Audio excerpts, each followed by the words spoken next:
Third class 10th का exam देने वाले मेरे सभी प्यारे स्टूडेंट, आप सभी का वेलकम है मेरे YouTube channel maths by Baljeet Kumar पे। अगर आप 2025 में बिहार बोर्ड मैट्रिक का एग्जाम देने वाले हैं तो आज का ये क्लास बहुत ही इंपॉर्टेंट होने वाला है, क्योंकि हम आपके लिए कुछ इंपॉर्टेंट क्वेश्चंस लेकर के आए हैं, वो भी कोऑर्डिनेट ज्योमेट्री का। ये कोऑर्डिनेट ज्योमेट्री का जो क्वेश्चंस है आपके एग्जाम में 110% गारंटी है कि पूछा ही जाएगा। हाँ, हो सकता है थोड़ा सा डिजिट को चेंज कर दे, लेकिन उससे आपको घबराना नहीं है। सिर्फ आपको फोकस करना है कि हम किस तरीके से इस क्वेश्चंस को हल कर रहे हैं, और ये वो क्वेश्चंस है जो आप कभी भी जिंदगी में पढ़े नहीं होंगे, इसकी गारंटी हम आपको देते हैं। डन। तो आइए आज हम इस क्वेश्चंस को हल करते हैं बेहतरीन तरीके से।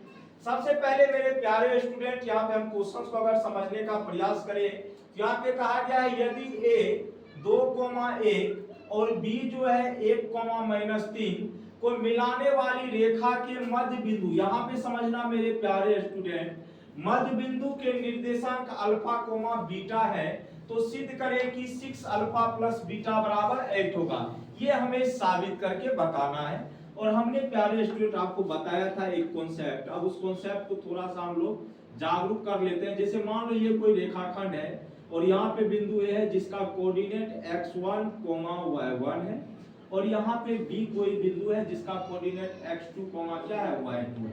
ऐसा हमने आपको कॉन्सेप्ट बताया था। और मान लो कि यहाँ पे इसका मध्य बिंदु है, ये है p, जिसके कोऑर्डिनेट को हम लोग मान लेते हैं x, क्या है, y है। कोई दिक्कत? और हमने आपको मध्य बिंदु सूत्र से क्या बताया था, मध्य बिंदु का जो निर्देशांक होगा, मध्य बिंदु का निर्देशांक वो क्या होता है मेरे प्यारे बच्चों, हमने आपको बताया था। और यहाँ पे चूंकि इस रेखाखंड के लिए मध्य बिंदु क्या है, p, x, यही है ना, px, y है, यही है। आप बोलोगे जी सर, तो इसका सूत्र हमने बताया था x1 प्लस x2 बाय में 2 और y1 प्लस y2 और बाय में क्या हो जाएगा, d। ये हमने आपको बताया था। आप कहेंगे सर बिल्कुल कोई दिक्कत नहीं है। डन मेरे प्यारे स्टूडेंट। अब इसी फार्मूला का यूज करना है। अब यहाँ पे जो आपको ये रेखाखंड दिया गया है मेरे प्यारे स्टूडेंट, ठीक है, इसमें जो क्वेश्चंस में कहा गया है दो बिंदु आपका a, 2, कितना है 1, उसके बाद b है 1, कितना है -3। ये कोई बिंदु है, इसको मान लो रेखा मिलाने वाली रेखाखंड का जो मध्य बिंदु है वो p है, जिसका नियामक क्वेश्चंस में दिया गया अल्फा, क्या है, बीटा। कोई दिक्कत? तो मेरे प्यारे स्टूडेंट अब इसका आपको वैल्यू निकालना है, ठीक है। उसके बाद जैसे इसका वैल्यू निकलेगा तो इसका वैल्यू निकाल देना। कोई दिक्कत? आपको साबित करके ही दिखाना है ना। तो आ जाओ मेरे प्यारे स्टूडेंट, ये तो रही कॉन्सेप्ट की बात। अब इसी कॉन्सेप्ट पे हम लोग आगे चलेंगे। यहाँ पे ए नियामक कितना है मेरे प्यारे बच्चों, जरा सा ये बताओ, 2,1, और बी नियामक कितना है यहाँ पे मेरे प्यारे नन्हे बच्चों, 1, -3। तो x1 का वैल्यू कितना हो जाएगा, 2, y1 का वैल्यू 1, x2 का वैल्यू कितना हो जाएगा 1, और y2 का वैल्यू कितना हो जाएगा -3। यही होगा। आप कहेंगे सर बिल्कुल कोई प्रॉब्लम नहीं है, कोई परेशानी नहीं है। बस मेरे प्यारे स्टूडेंट, इस रेखाखंड के लिए मध्य बिंदु है P, जिसका निर्देशांक है अल्फा, बीटा, चूंकि क्वेश्चंस में कहा गया है।